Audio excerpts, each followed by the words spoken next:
ドラゴンの出現だった。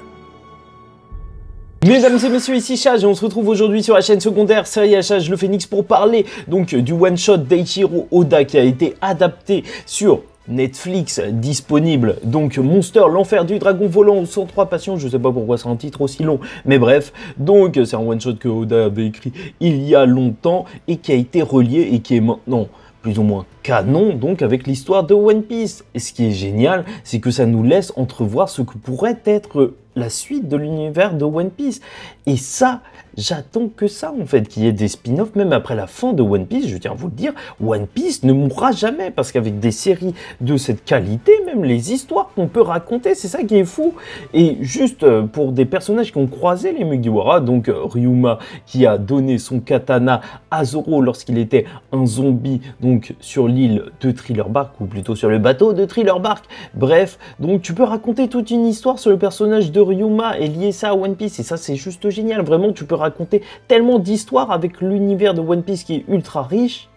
Ça va être une dinguerie. Même le post-One Piece, en fait, c'est plus que l'épisode en lui-même, en fait, que je viens de voir, ou plutôt OAV, ou je sais pas quoi, maintenant ça s'appelle plus un OAV. Mais bref, donc, plus que cette adaptation, bah ça me fait rêver pour la suite de One Piece. Enfin bref, donc là on est là pour parler de Monster, donc cette série entre guillemets, vu que ce sera constitué juste d'un seul épisode, ce qui fait que ça aura une narration particulière. C'est vrai que bon, t'as peut-être un petit peu moins de rebondissements dans le sens où vu que c'est un seul épisode, bah tu sais que par exemple King, à la fin, tu découvres que c'est Ryuma, bah on peut plus ou moins s'y attendre, parce que de toute façon, il n'y a pas le temps d'aller découvrir un autre personnage, non, c'est une histoire en un épisode. Mais en soi, une histoire assez simple, assez attachante, et voilà, avec des personnages qui marchent bien, puisqu'on aura le mélange entre Zoro et Luffy. C'est assez drôle, en fait, de voir ça, un personnage qui se sape comme un samouraï, mais qui a une dégaine, et même qui a les expressions de Luffy, tu vois, qui est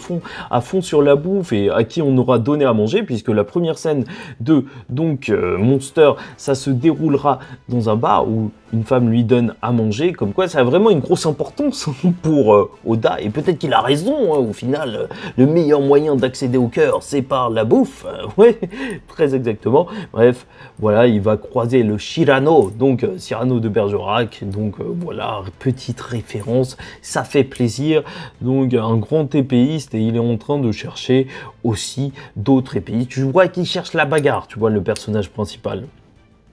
Donc voilà, il va croiser le fer, tu as l'impression qu'il va perdre, mais quand même il y a le petit indice qu'il a coupé le bronze, et donc c'est un univers qui a peur d'un dragon qui a ravagé une ville, et donc voilà, la fille qui a nourri donc Ryuma, c'est une rescapée donc d'une attaque de dragon, et donc elle a peur de ça, et au final en sortant de ce bar, en fait ouais je sais, c'est en fait les thèmes de prédilection d'Oda, tu vois, une petite fête, un petit endroit pour se retrouver, un café, tu vois, un endroit où les gens se retrouvent, et donc là il va croiser un mec qui s'appelle DQ, donc un clown, un genre de baggy. En fait c'est super drôle parce que tu vois le mec qui ressemble à Mihawk, on va pas se mentir, donc voilà, qui est une fraude, mais ça ne veut pas dire que Mihawk est une fraude, je le défendrai toujours contre j'allais dire son détracteur, mais je veux dire ses détracteurs, bref, donc il va croiser donc aussi son katana, il va toucher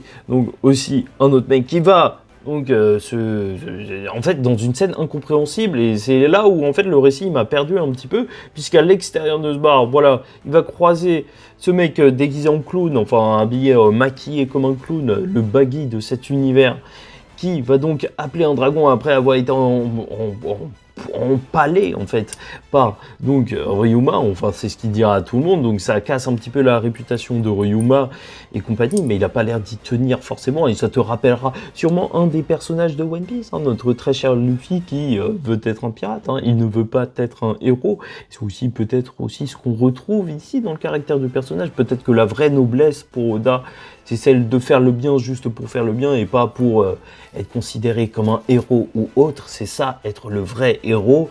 Enfin bref, voilà, dans une scène incompréhensible où tu as l'impression que tu as raté un épisode. Enfin, moi, personnellement, je me suis dit, wesh, ça va super vite, là, ce qui vient de se passer. Donc, il va appeler un dragon, tu vas voir le village qui va s'enfuir, le passé de Cyrano qui va expliquer que il a sauvé cette fille du bar et qu'il a combattu le dragon et qu'il fera de son mieux pour sauver tout le monde. Et franchement, moi, je me suis fait avoir. Hein. J'étais à fond, je me disais, oh, le combat contre le dragon, il va être épique, ça va être une dinguerie et tout, vraiment, ça va être marquant, ça va être poignant.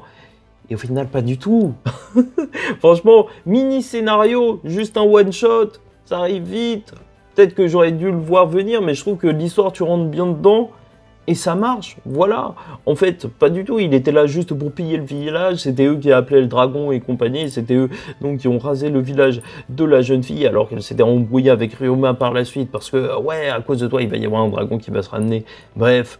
Voilà. Au passage, en tout cas, ce qui est réellement réussi, c'est d'avoir véritablement deux antagonistes qui sont vraiment détestables. Hein. Vraiment, tu as de la peine et tu compatis avec la jeune fille juste en un petit bout d'histoire. Et ça, c'est juste génial. Et la scène où ils sont en train de rigoler, si ça vous a rappelé Jujutsu Kaisen, c'est parce que c'est le même directeur qui s'est occupé donc de la saison 1 de Jujutsu Kaisen et de Monster, voilà, tout simplement.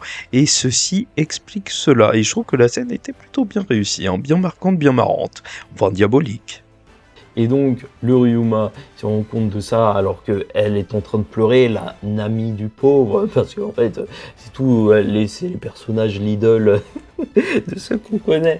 Enfin, pas Ryuma, un peu de respect sur Ryuma, mais par contre, le Shirano, là, le Mihawk du pauvre, il est là, et donc on va avoir des scènes de baston qui sont assez cool, et j'ai oublié de parler du style graphique qui me fait énormément penser au pub Cup Noodle, je sais pas si vous voyez, mais si, vous avez vu, ça arrêtait pas de tourner, donc One Piece dans l'univers réel.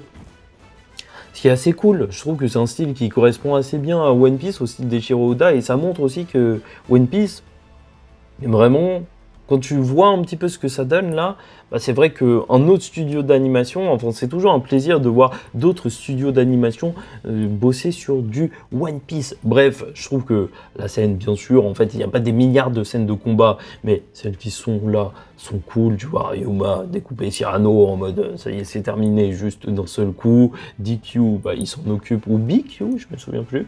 Bref, le mec clown bizarroïde avec lui. Bah ça y est, ça se termine assez rapidement aussi, bien sûr.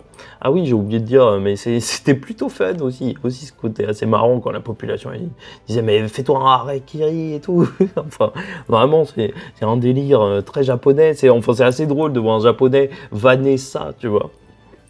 Enfin bref, et donc à la fin de cet épisode, de cette histoire de Monster, tu vas avoir le vrai dragon qui va arriver, et lui qui va s'en occuper assez facilement, puisqu'au final c'est juste un grand lézard. Et alors qu'il est à la recherche de King, on apprendra que celui qui est considéré comme le plus puissant des épéistes, en fait c'est déjà Ryuma. Donc il est à la recherche de lui-même. C'est juste génial, un personnage qui est un petit peu perdu, un petit peu à la Zoro, et voir à la toute fin donc la scène de One Piece légendaire où Ryuma donne son épée, bah c'est ouf. Ça y est, la boucle est bouclée. Et vraiment, petite histoire sympathique.